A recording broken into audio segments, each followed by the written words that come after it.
끊긴 주거 사다리, 점점 멀어져가는 내 집 마련. 내 집 마련 전략 지금 시작하겠습니다.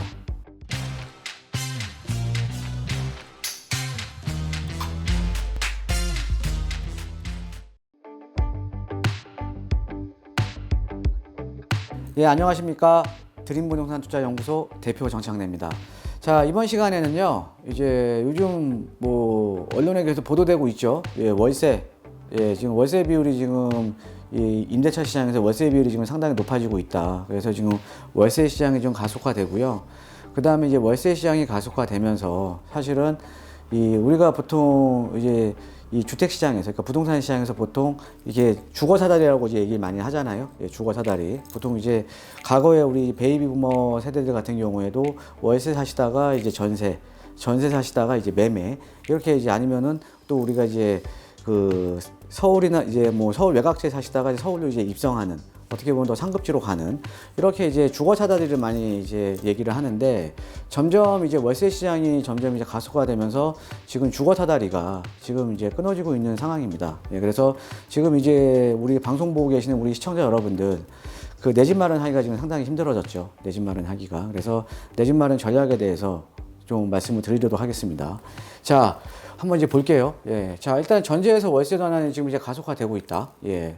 그 이유를 한번 살펴보면요. 일단은 저금리죠. 예, 저금리. 이거는 이제 정책적인 거하고는 상관이 없는데, 그냥 이제 경제적인 거하고 상당히 좀 영향이 있죠. 예, 저금리. 그러니까 이 저금리 상태에서는 당연히 전세는 줄어들 수밖에 없는 거. 여러분들도 아시죠? 예, 왜 그러냐면, 임대인 입장에서 전세금 받아봤자 그 돈을 원래 활용할 데가 없는 거예요. 그죠? 예, 그러니까 당연히 오른 전세값을 월세로 다 전환을 시켜버리는 거죠. 그래서 요즘 이제 반보증부 월세가 지금 상당히 비율이 높아졌거든요. 자, 그러니까 이제 이 전세는 이제 줄어드는 거고요. 자, 반면에 임차인 입장에서는 아무래도 금리가 낮으니까 월세 내는 것보다는 전세자금 대출 빌려서, 그렇죠? 예, 전세자금 대출 빌려서 전세를 하는 게 훨씬 유리하잖아요. 그러니까 전세 수요는 늘어나고 있는 거죠. 예, 전세 수요는 늘어나니까 뭐예요? 전세가 당연히 올라가는 거죠.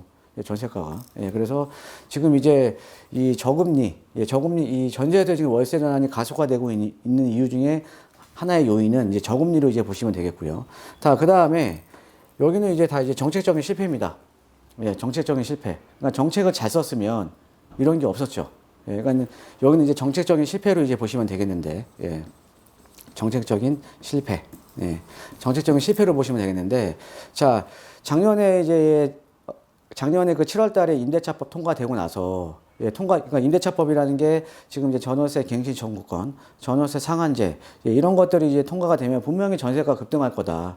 라고 나왔었잖아요. 이제 전세 품귀 현상이 생기면서. 그런데 그럼에도 불구하고 이제 강행을 하면서 임대차법이 통과가 됐습니다. 예, 그래서 올 6월 1일부터 이제 시작이 되는 전월세 신고제까지 해서 임대차 3법이 통과가 됐거든요. 자, 그러면서 어때요? 임대차 3법이 통과가 되면서 지금 전세가 가격이 어마어마하게 올랐죠.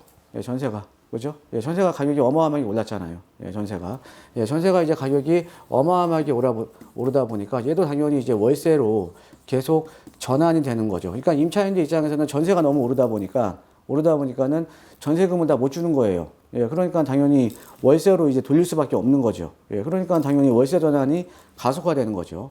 자, 거기에다가 중요한 건 이겁니다. 보유세 강화, 세금 전가. 자, 우리가 지금 이 부동산 지금 세금이 상당히 많이 강화됐죠. 예, 지금 취득세부터 보유세, 그 다음에 우리가 처분 이익에 대한, 그러니까 양도 차익에 대한 지금 양도 소득세까지, 예, 그러니까는 우리가 취득 단계부터 보유 단계, 그 다음에 처분 단계까지 모든 거에 대한 세금이 상당히 많이 강화가 됐습니다. 그렇죠? 예. 자, 그런데 중요한 건 여러분들 이거예요. 세금이 과연 높아지면, 그러니까 세금이 높아지면, 세율이 높아지면, 과연 그거를 부담할 사람이 누구냐? 예, 부담할 사람이 누굽니까? 예, 그 물건을 사용을 하거나, 그죠? 그 물건을 사는 사람, 즉, 최종 소비자가 그거를 부담을 해야 되는 거 아닙니까? 자연스럽게. 그렇죠? 어차피 우리나라는 자본주의 사회고 시장주의잖아요. 그죠? 예, 그러면, 자, 이건 당연한 거죠. 만약에 다주택자가 가지고 있는 물건에 임차인이 들어가 있는데 종부세가 이제 많아지는 거죠. 종부세가 많아지면 이 종부세를 내는 이 다주택자 입장에서는 당연히 월세로 좀 전환을 시켜서, 월세를 전환을 시켜서 임차인한테 전가를 하려는 노력을 할 거잖아요. 그렇죠? 자, 그다음에 우리가 만약에 취득세 같은 경우에도 중과가 돼 버리잖아요. 만약에. 그렇죠? 2주택자, 3주택자 중과 8%, 12% 이제 조정 대상 지역에서는요. 자, 중과가 돼 버리면 그럼 이제 그 취득세 같은 경우에는 당연히 내가 나중에 매도를 할 때 매도인 입장에서는 그거를 취득세 낸 것만큼 가격을 올려받아야겠죠. 예. 그럼 가격을 올려받아야 되니까 그거를 누가 부담합니까? 그거를 매수를 하는 최종 소비자, 즉 최종 매수인이 그거를 부담을 하는 거잖아요. 그렇죠? 그러니까는 세금에 대한 전가는 이렇게 이루어질 수밖에 없다라는 거죠. 그러니까 결론적으로는 지금 어떤 거냐면요. 세금을 과세를 해서 주택 가격을 안정시키겠다라고 지금 이 정책들을 지금 펴는 거거든요. 근데 결론적으로 보세요. 지금 올해 6월 1일부터 양도세 중과라든가 양도세 이제 추가세율도 인상이죠. 양도세 추가세율은 이제 중과세율 이제 추가적으로 인상이 되는 거고 거기다가 보유세도 더 강화가 되는데 자 그래서 그런 물건들이 시장에 어마어마하게 쏟아 나올 거다라고 해서 사실은 지금 유예기간은 둔 거 아닙니까? 그래서 급한 다주택자 집 빨리 팔아라. 그렇죠? 그런 급매물들이 나오면 시장이 안정될 거다. 근데 지금 6월 달을 한 20여일 앞두고 있는 지금 현 상황에서 가격 떨어졌습니까? 아니죠. 그렇죠? 예. 그래서 어떤 분들은 징여를 택하거나 아니면 버티기 들어가시는 분은 종부세가 부담되니까 세금을 전가시키고 있는 거죠. 그죠? 예. 자, 그러니까 사실은 뭐 이런 것들도 지금 월세 전환을 지금 가속화시키고 있다라는 거죠. 자, 그 다음에 지금 입주 물량이 지금 반토막입니다. 입주 물량이. 지난 1분기 대비해서 2분기에 입주 물량이 반토막이에요. 그러니까 입주 물량이라도 많이 나와지면 그런 물량들이 좀 임대 시장으로 흘러 들어올 텐데 그런 물량 자체도 지금 반토막 났다라는 거죠. 올 5월 달에 지금 현재 5월 달에 서울에 입주 물량이 겨우 얼마나 하면 한 1,000가구밖에 안 됩니다. 신규 입주 물량이. 예. 참 아이러니한 거죠. 그렇죠? 예. 그러니까 투기 수요를 억제를 해서 시장 안정을 하겠다고 했는데 가장 사실 피해를 보고 있는 거는 지금 누굽니까? 예. 사회적인 주거 약자들, 서민들이 지금 많이 피해를 보고 있는 거죠. 자, 그래서 지금 월세 전환이 지금 가속화되고 있는데요. 자, 한번 최근에 나온 뭐 뉴스 한번 꼭지를 한번 보겠습니다.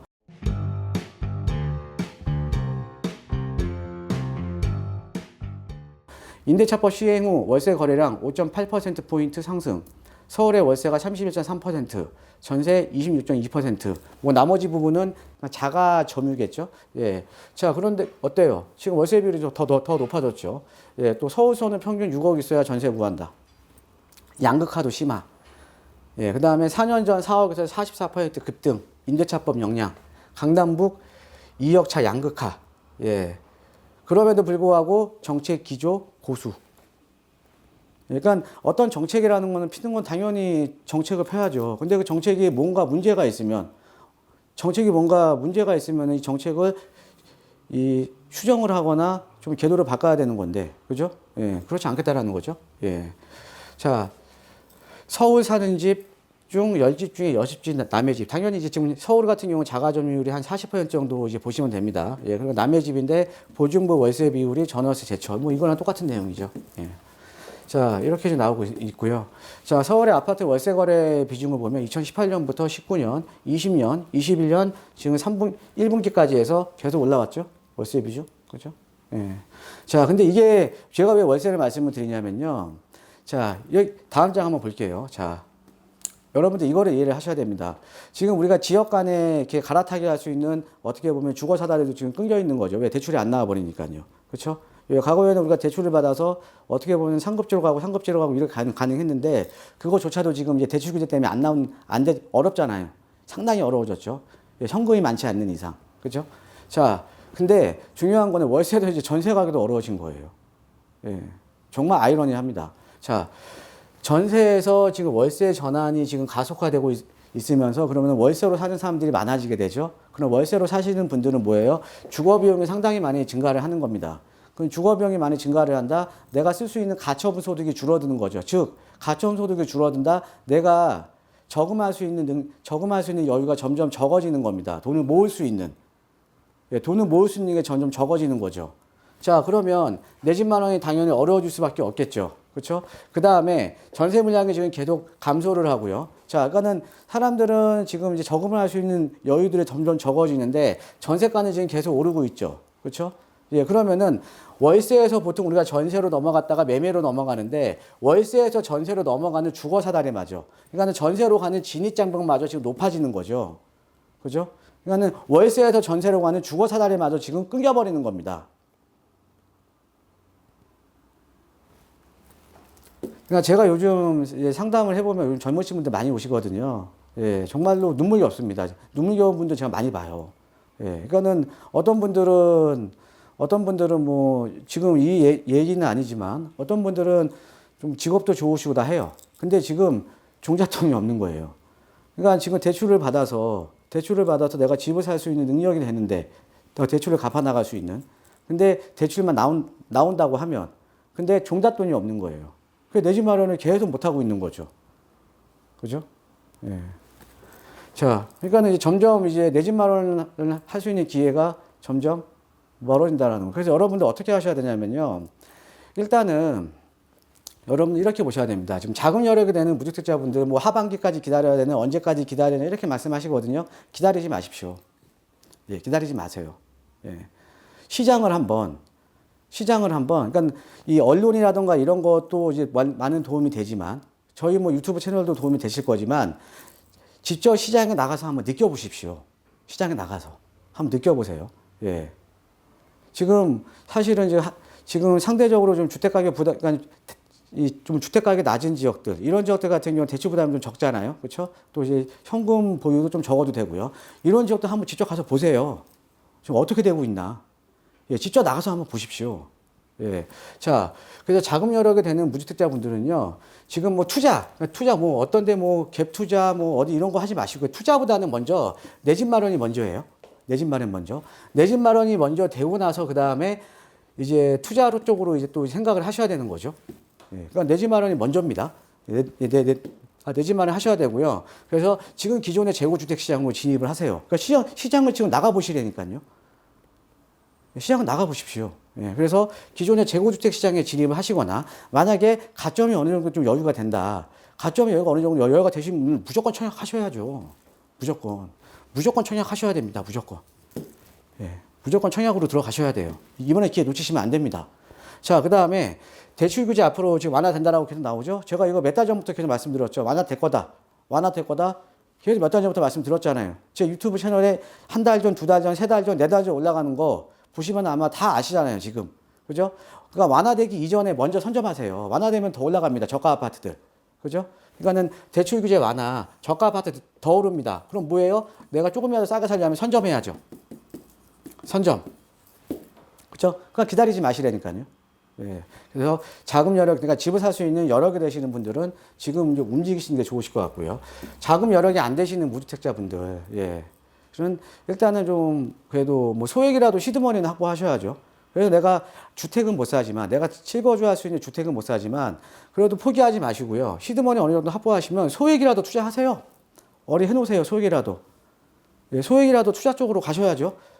소액이라도 지금 서울 도심에 예를 들면 서울 도시권 같은 경우는 지금 어떻게 보면 땅이 없잖아요. 그래서 지금 1, 2억 정도 가지고 좀 서울 도심에 좀 괜찮은 지역에 앞으로 개발 가능성이 큰 지역들, 개발 이슈가 많은 지역들 이런 지역에 소액으로 묻어 놓으신 분 상당히 많습니다.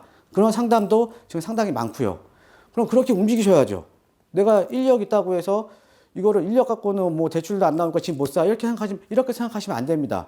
그런 분들도 적극적으로 지금 움직이셔야 돼요. 적극적으로. 예, 그래서, 그러니까는 뭐냐면, 자, 우리가 주거 사다리라는 게 뭡니까? 단계 밟아서 올라가는 거잖아요. 그렇죠? 단계 밟아서. 자, 그런데 단계 밟아서 올라가는 건데, 그럼 하나하나가 이게 나의 다 디딤돌이 되는 거거든요. 근데 내가 뭐를 가지고 있어야 내가 디딤돌을 딛고 올라갈 수가 있는 거 아닙니까? 아무것도 없이 어떻게 여기로 올라가요? 지금 같이 이렇게 꽉 지금 이렇게 규제를 하는 지금 이 상황에서 그러니까 여러분들 그렇게 하지 마시라니까요. 뭔가 내가 내디딜 수 있는 디딤이 되는 뭔가를 하나는 갖고 있어야 되는 겁니다. 뭔가를. 예, 그러니까 여러분들 서울 도심 쪽에 개발 이슈 많은 지역 아니면 개발 가능성 높은 지역들. 예. 이런 지역 쪽에 투자를 하셔야 되는 거예요. 내가 움직이셔야 되는 겁니다. 가만히 있으시면 안 돼요. 예, 가만히 있으시면. 예. 지금 현재 여러분들 보시면은 불과 2년 전에 그런 지역도 상당히 많거든요. 2년 전에 2년 전에 매매가가 지금 전세가 된 지역들 여러분들 많이 보시잖아요. 그죠? 2년 전에 전세가가 아니 2년 전에 매매가가 지금 전세가예요. 그죠? 그렇게 전세가는 지금 계속 올라가고 있고 가격도 지금 오른다라는 거죠. 예, 그러니까 여러분들 적극적으로 움직이셔야 됩니다. 자, 그 다음에 투자를 하실 때는 희소성에 투자를 해라. 그러니까 제가 뭐 여유가 되시면 서울 쪽으로 들어오시라는 게 서울은 공급이 여러 개 상당히 떨어지잖아요. 땅이 없으니까. 그렇죠? 그러니까 여러 개 되시는 분은 서울 쪽으로 이제 들어오시면 되는 거죠. 예, 그래서 여러분들 일단은 현장을 많이 보셔야 됩니다. 예, 이렇게 뭐 유튜브로 이렇게 공부를 하고 하시는 것도 이제 중요하고 어떤 정보를 얻는 것도 중요하지만 현장을 한번 다녀보세요. 내가 먼저 느껴야 되는 겁니다. 예. 여러분들 그래서 오늘 그러니까 이게 제가 이제 말씀드리는 요지는 어떤 거냐면요. 우리가 단순하게 주거사다리 지금 끊겨 있다 이렇게 지금 얘기들을 많이 하는데 사실은 지금 최근에 지금 상황들을 보면 월세로 전세로 가는 이런 주거사다리조차도 지금 끊어져 가고 있는 겁니다. 그럼 이런 상황에서 내가 주도적으로 움직여야 된다는 거죠. 예, 주도적으로. 예, 그래서 여러분들 좀 오늘 강의가 여러분들께 좀 이제 도움이 되셨으면 하고요. 예, 여러분들 항상 저희 채널 많이 사랑해 주시고 그 다음에 많이 시청해 주셔서 너무 감사하고요. 근데 아직까지 또 구독하기 버튼 안 누르신 분도 있어요. 아직까지 구독하기 버튼 안 누르신 분들 구독하기 버튼 눌러주시고요. 좋아요 버튼도 좀 눌러주시면 저희가 또 다른 영상 또 만드는데 많은 도움이 될 것 같습니다. 자, 이제 5월달 가정의 달인데 날씨도 상당히 많이 좋아졌습니다. 날씨도 상당히 많이 좋아지고 날씨도 따뜻하고요. 이렇게 따뜻한 날씨처럼 여러분들의 가정에도 항상 따뜻한 기운이 깃들기를 진심으로 기원하겠습니다. 감사합니다.